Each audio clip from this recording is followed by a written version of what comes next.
You're telling me I have to wait 2 more years to see another episode of this show? Are you kidding me?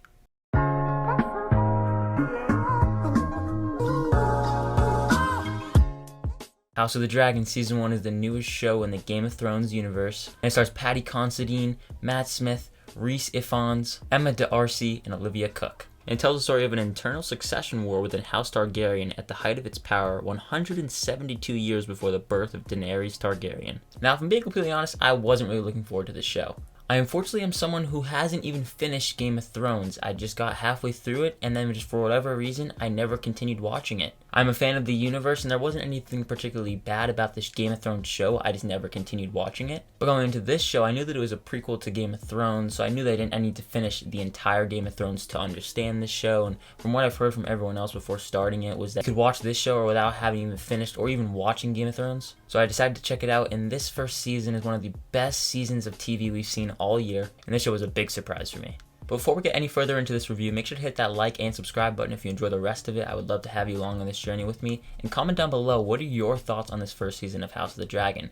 But let's continue talking about the show. Now, I would say arguably the best part about Game of Thrones is the writing and the characters. And I'm so happy to say that that element carries over into this show. Now, this show does have some similar writers that did work on Game of Thrones, so they are familiar with this world, but in this show they brought such compelling writing. I'll start off with the characters, because the characters, and nearly every single one of them, were standouts. They were all fleshed out, and you can get behind where they were coming from. Even the most evil of people, and even some people like Daemon, who makes such bad decisions at times. And even Alicent as well, a character who is somewhat evil in just the decisions that she makes. A lot of these characters can be seen as evil from wherever perspective you're looking at it from. But then when you flip the perspective and you look at from where they were coming from and why they made the decision, you can actually kind of see where they were coming from, and you can understand why they made the decision that they did. And that just goes to show you how compelling and well fleshed out all the characters are. Another plus to the characters are the performances, because every single performance is outstanding. It's hard to even pick out particular people that did better than others because they all were superb. I obviously loved Millie Alcock and Emily Carey, who were the stars of the show throughout the first 5 episodes. And they were obviously great, and even for some of their first ever performances, so good. But then you get Emma D'Arcy and Olivia Cooke replacing their roles through the second half of the season, after one of the many time jumps happens. You know you're watching great acting on screen when you can't see any other actor portraying these characters as well as these actors are doing.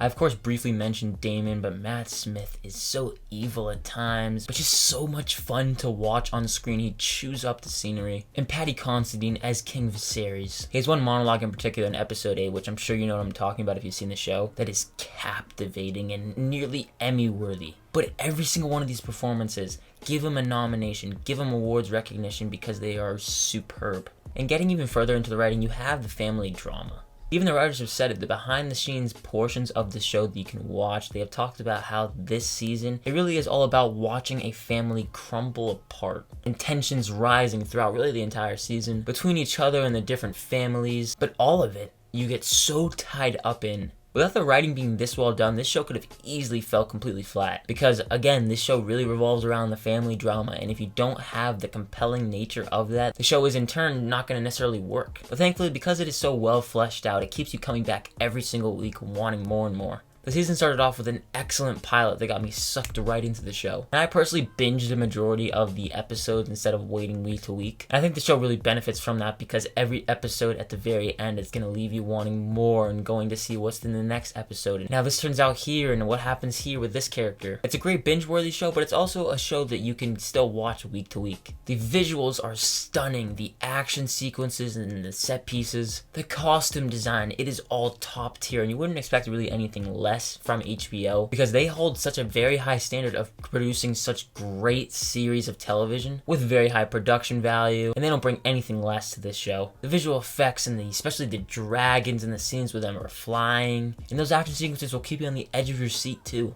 Another one of my favorite parts of it was how it set up specific scenes that you didn't know were going to have another payoff or another parallel later on in the season. The season opens up with the birth sequence and the unfortunate death of Emma, and then there are other moments in the show when characters will be giving birth, and you think that they're going to play out similar to how Emma did, but maybe they do, maybe they don't. And you see it from different characters' perspective, like Viserys, how he had that tragic event happen in the first episode, how that sets his character up for the rest of the season. Daemon even playing fun at how that happened to Viserys, but then later on in the season, that similar event happens to him with him losing his wife. In a very similar moment after she is struggling to give birth. And that's just one moment in particular that just parallels back, and you see it from different characters' perspective, and even Damon, how he kind of made fun of it in first, but then it kind of happened to him too. There's a well put together and set up sequences. Another show that does that brilliantly is Breaking Bad, and that show just sets up specific pieces to have us pay off in a later season or even just another episode. And I very much so appreciated how House of the Dragon did something very similar to that. I don't think this is a perfect season of television, though.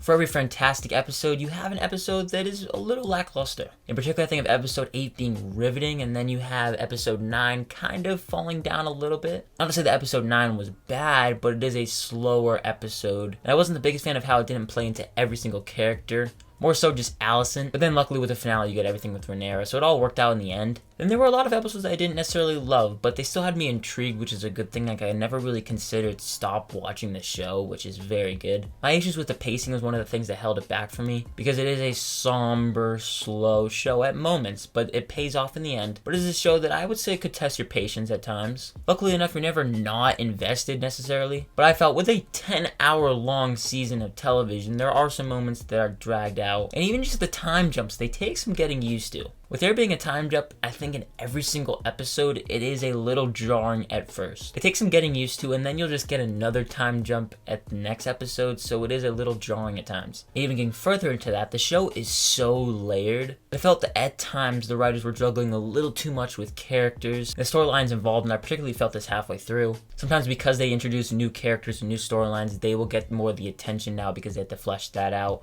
whereas you get some other characters sidelined. But I give this show massive props for many reasons. One reason in particular is that I feel it was a little bit easier to understand and get into, more so digest when comparing it to Game of Thrones. Game of Thrones at times, and this show too, can feel very heavy. Not to say the House of the Dragon is like bad because it's not as heavy as Game of Thrones, but I just noticed that I was more invested in House of the Dragon at times than I was in Game of Thrones, and that's just a plus to House of the Dragon. That's not me saying that this is better than Game of Thrones, don't get it twisted. Then you get to the finale, which is very emotional. I'm just gonna briefly get into spoilers, but as Rhaenyra loses two children in this episode, this one episode, that is just crazy. It is so heartbreaking, and you just feel for her, and she's getting ready to now probably go into war next season. How the episode plays out in the final shot in particular, I loved how it ended. It leaves you wanting so much more, and I'm gonna come back for season 2, ready for more fun. So if you couldn't tell already, I thoroughly enjoyed this season of House of the Dragon. Really my favorite part about it was the writing and the characters. The characters are badass, every single one of them. They were powerful, well fleshed out. The writing is so compelling, with the family drama being so captivating within every episode. The epic action sequences are a ton of fun and just kind of the icing on the cake. Each and every single one of the performances are terrific. I had a couple issues with it, yeah, but in the end, I still loved it. I'm gonna give House of the Dragon Season 1 a B+. If you haven't jumped on the House of the Dragon train yet, do yourself a favor and check the show out. But once again, make sure to let me know down below in the comment section if you have checked out the show, what are your thoughts on it? And thank you again so much for watching. And if you did enjoy this review, make sure to hit that like and subscribe button one more time. Plus hit that notification bell so you don't miss any further videos. And as always, look forward to a bunch more videos coming soon. My name is Ben, people call me Meter, and I'll see you guys in the next one.